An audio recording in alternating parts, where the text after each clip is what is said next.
요한계시록 7교회 강해설교 7번째 시간입니다. 자칭 유대인 사단의 회당이란 제목으로 요한계시록 2장 9절을 말씀을 근거로 여러분들과 함께 말씀을 나누도록 하겠습니다.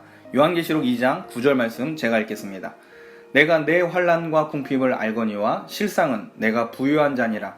자칭 유대인이라 하는 자들의 비방도 알거니와 실상은 유대인이 아니요 사탄의 회당이라. 아멘.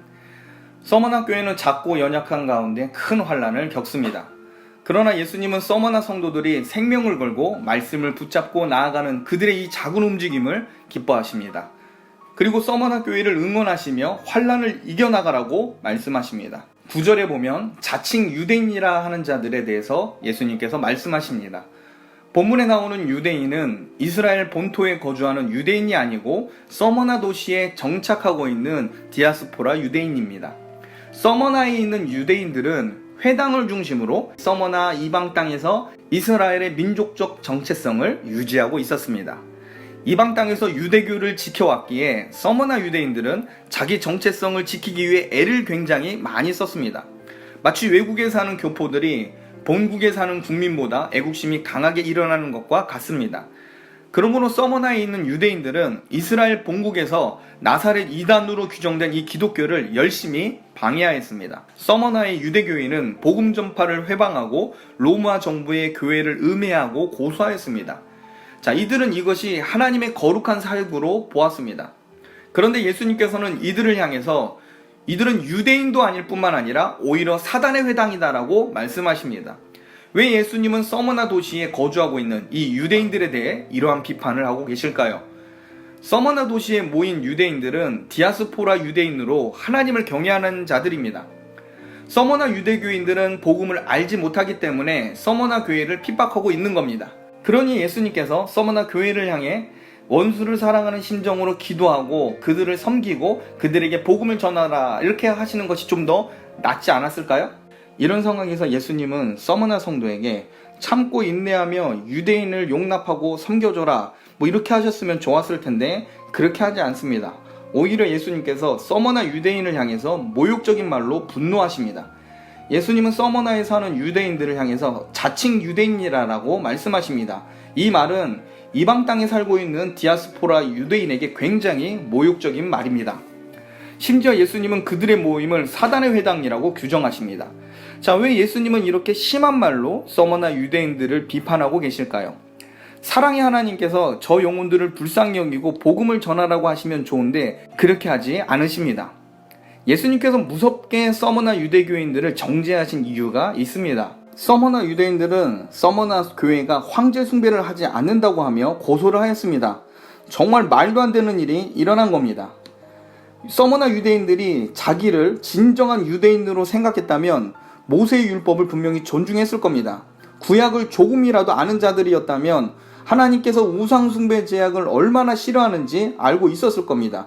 그런데도 불구하고 이 서머나 유대인들은 서머나 교인들이 황제 숭배를 하지 않고 예수님을 왕으로 보고 있다고 고소를 했던 겁니다. 우상 숭배, 황제 숭배를 거부해야 할 이 유대인들이 앞장서서 황제 숭배를 하고 우상 숭배하는 것을 반대하는 성도를 고발하고 있었습니다.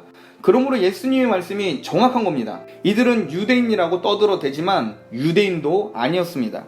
예수님께서 이들을 향해 자칭 유대인이며 황제 숭배, 우상 숭배를 조장하는 사단의 모임이라고 말씀하고 계십니다. 사단과 유대교의 이러한 유착은 이미 예수님을 십자가에 죽이기 위해 행하였던 모종의 전략과 관계가 있습니다. 요한복음 19장 12절부터 15절까지 이렇게 기록되어 있습니다.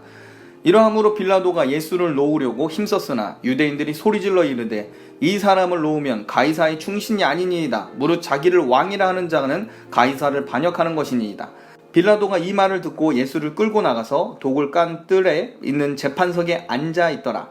이날은 6월절의 준비일이요 때는 제6시라. 빌라도가 유대인들에게 이르되 보라 너희 왕이로다. 그들이 소리 지르되 없이 하소서 없이 하소서 그를 십자가에 못 박게 하소서. 빌라도가 이르되 내가 너희 왕을 십자가에 못 박으랴. 대제사장들이 대답하되 가이사 외에는 우리에게 왕이 없나이다 하니. 여러분, 유대 종교 지도자들이 뭐라고 합니까? 15절에 가이사 외에 우리에게 왕이 없다라고 합니다. 황제 가이사 외에 왕이 없다고 분명 대제사장들이 말하고 있습니다. 이스라엘의 왕은 오직 한 분 하나님이라고 선포해야 되는데 유대교 대제사장들이 로마 황제를 유일한 주로 고백하고 있습니다. 하나님의 택한 백성이며 아브라함의 순수 혈통이라고 떠들던 자들이 예수님을 죽이기 위해 가이사 외에 우리에겐 왕이 없다라고 선언합니다.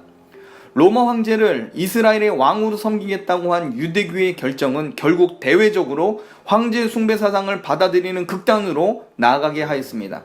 하나님을 버린 유대인은 그 죄값으로 어떻게 되었는지 우리는 역사를 통해 보게 됩니다.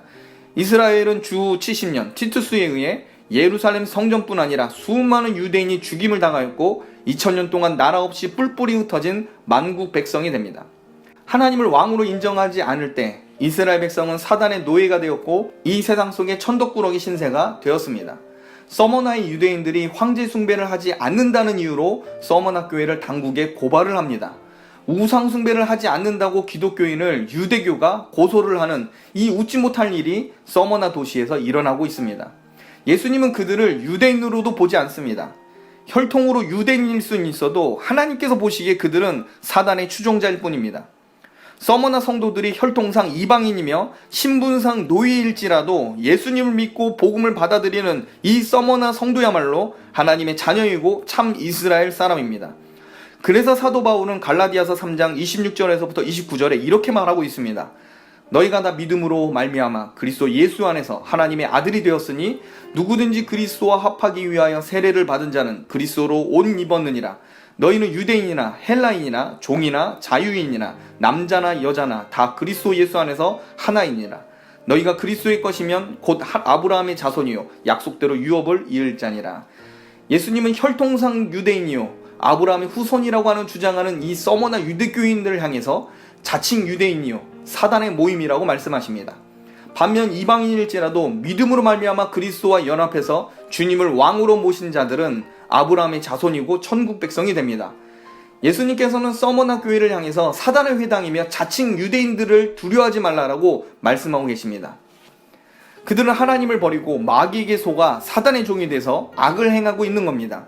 서머나 유대교인들은 자기가 마귀의 손아귀에 움직여지고 있는지도 모르고 있습니다. 나사렛 이단을 쫓아내는 것이 최우선이고 황제 숭배 사상은 하나의 국민 의례일 뿐이라고 생각하였을지도 모릅니다. 만약 그들이 하나님의 말씀을 양심적으로 읽고 묵상하였다면 황제 숭배를 조장하는 작금의 유대교가 거짓임을 분명히 발견하였을 겁니다.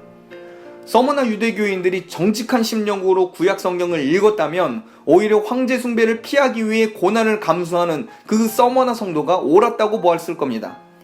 또한 성령께서 긍휼히 여기셔서 그 영혼을 살려주시면 분명 말씀을 통해 예수 그리스도를 발견하고 황제 숭배를 반대하는 서머나 교회와 함께하였을지도 모릅니다. 그러나 예수님은 이 서머나 유대교인들을 자칭 유대인이며 사단의 회당이라고 정죄하십니다. 요한계시록 2장 10절 말씀 보겠습니다. 너는 장차 받을 고난을 두려워하지 말라. 볼지어다 마귀가 장차 너희 가운데에서 몇 사람을 옥에 던져 시험을 받게 하리니 너희가 10일 동안 환난을 받으리라. 내가 죽도록 충성하라. 그리하면 내가 생명의 관을 내게 주리라. 자, 2장 10절에 마귀가 황제 숭배를 강요하는 이 서머나의 위정자인지 아니면 자칭 유대인들인지 정확히는 알 수 없습니다. 분명한 것은 예수님께서 마귀의 역사로 서머나 교인 중에 몇 사람이 옥에 던져서 시험을 받게 될 것이다 라고 예고하십니다. 여기서 우리가 자세히 살펴보아야 될 것이 있는데 마귀가 시험의 주체가 아니라는 겁니다. 시험을 받게 하리니 라고 되어 있는데 이는 수동태형입니다. 마귀가 성도를 시험하도록 허용하신 분이 있다는 말입니다. 자, 그분이 누구입니까? 바로 우리 주님이십니다. 예수님은 서머나 교회의 자신을 처음이며 마지막이라고 소개하셨습니다. 이는 예수님께서 모든 역사를 주관하시는 성자 하나님 되심을 의미합니다. 그러므로 예수님께서 이렇게 하신 이유에는 분명한 목적이 있습니다. 그 이유가 무엇일까요? 바로 서머나 성도들에게 더 큰 상급과 이김을 허락하여 주시기 위해서입니다. 예수님은 서머나 성도들을 존귀한 자리에 세우기 위해서 성도들을 위해 베푸시는 시험의 장을 마련하십니다. 결국 이 시험으로 서머나 성도들의 신앙은 더 순수하고 정결케 되고 하나님께 영광을 돌리게 됩니다. 또한 이 모든 과정을 주님께서 관리하시는데 이 시험이 10일 정도 있을 것이다 라고 말씀하시며 기한을 정해주십니다. 예수님은 서머나 교회를 통해 영광을 받기 원하십니다. 예수님은 서머나 성도가 사단으로부터 시험을 받도록 허용하시지만 이 모든 계획을 서머나 교회에 알려주시며 서머나 성도들에게 두려워하지 말고 당당히 이기라고 힘을 주십니다. 예수님은 서머나 성도들에게 환난이 사라지게 하는 대신에 기한이 정해진 시험을 허용하심으로 서머나 교회 성도들을 연단하십니다. 신앙이 좋고 칭찬을 받았으니 이제는 하나님께서 복을 주시겠지라고 생각할 수 있습니다. 그러나 예수님은 서머나 성도들에게 무엇이 필요한지 정확히 알고 계십니다. 말씀을 신뢰하는 성도라면 이 시험을 통해 하나님께서 무엇을 원하시는지 깨닫고 순종합니다. 이는 예수님께서 곧 십자가의 죽음이 있다는 사실을 아셨음에도 고난의 길을 향하여 가신 것과 같습니다. 서머나 성도들이 당하는 환난은 예수님께서 이미 걸으셨던 길입니다. 예수님은 죽음 이후, 십자가 고난 이후에 있을 그 부활과 영광이 있다는 것을 아셨습니다. 예수님은 서머나 성도들에게 영원한 생명과 하나님의 영광스러운 자리에 오를 수 있는 자격을 주고자 지금 시험의 장을 마련하신 겁니다. 예수님께서 성도의 고난을 보고 즐거워하는 분이라고 생각하지 마십시오. 그렇게 생각해서는 안 됩니다. 예수님은 더 나은 상급과 영광의 자리를 주시기 위해 사단을 이용하여서 지금 성도를 높이고자 하신 겁니다. 그러므로 성숙한 성도는 환난 중에 그리스도의 사랑을 봅니다. 참된 성도는 고난의 길을 걸으며 하나님을 주목하고 모든 것을 바로잡고 공의로 판단하실 주님을 믿고 나아갑니다. 하나님 나라에 대한 소망이 성도에게 있어 현재 고난을 이길 수 있는 능력이 됩니다. 성도의 참된 축복은 평안함과 안락함만 있는 것이 아닙니다. 예수님께서 자신이 걸었던 길을 보여주시고 그 길을 걷도록 허용하신 그것 또한 축복이 됩니다. 서머나 교회는 칭찬을 받았지만 여전히 환난과 시험이 있습니다. 세상살이가 나아진 것도 아닙니다. 그러나 여러분, 하나님은 결국에 서머나 성도들의 영혼과 육신을 안전하게 지켜주실 겁니다. 모든 사망의 권세를 이기시고 서머나 성도들로 눈물을 흘리게 만들었던 수많은 대적자들 앞에서 그들을 높여주실 날이 분명히 오고 있습니다. 성도의 축복은 세상에서 누리는 게 아닙니다. 성도의 축복은 하나님께서 제공하신 하나님의 나라에서 비로소 누리게 되는 최상의 상급입니다. 그러므로 여러분, 주님이 오실 때까지 아직 끝난 게 아닙니다. 현재 서머나 교인들은 죽고 저 천국에 있습니다. 그들은 세상 속에서 시험을 받고 고난을 받고 결국 죽어 지금 천국에 갔습니다. 그러나 여러분, 아직 끝나지 않았습니다. 주님께서 재림하실 때 하나님은 여러분이 오늘 읽었던 서머나 성도들을 죽음에서 불러내실 겁니다. 새로운 육신으로 부활한 서머나 성도들에게 모든 성도와 그들을 핍박하였던 원수의 목전에서 분명 그 서머나 교인들을 높여주실 날이 올 겁니다. 천국에서 서머나 성도들은 분명 그날을 기대하고 두근거리는 심정으로 기다리고 있습니다. 그러므로 여러분, 예수님께서 고난의 길로 몰고 가시고 세상살이를 불편하게 만들어도 소망을 잊지 마시기 바랍니다. 하나님께서 큰 그림을 그리시고 성도 되신 여러분을 위해 무언가를 하실 겁니다. 그 무언가가 여러분을 불편하게 한다고 해서 주님의 사랑을 의심하지 마시고 서운해하지도 마십시오. 예수님께서 서머나 교회를 칭찬하셨으니 세상에서 안전하고 편안하게 하실 것이라 미리 예단하지 마십시오. 모든 주권과 섭리하시는 사역이 하나님께만 있습니다. 성도 되신 여러분은 하나님께서 자기 자녀를 위해 행하신 모든 일들은 선하고 아름답다라고 고백해야 합니다. 그리고 이것은 사실입니다. 이러한 믿음이 있다면 여러분은 결코 실족하지 않으며 영적 침체에 이르지 않게 될 겁니다. 시험의 장을 마련하시고 여러분을 더 높은 수준으로 몰아가시는 그 예수님을 기뻐하십시오. 이것이 성도된 여러분의 의미이며 힘이 될 겁니다.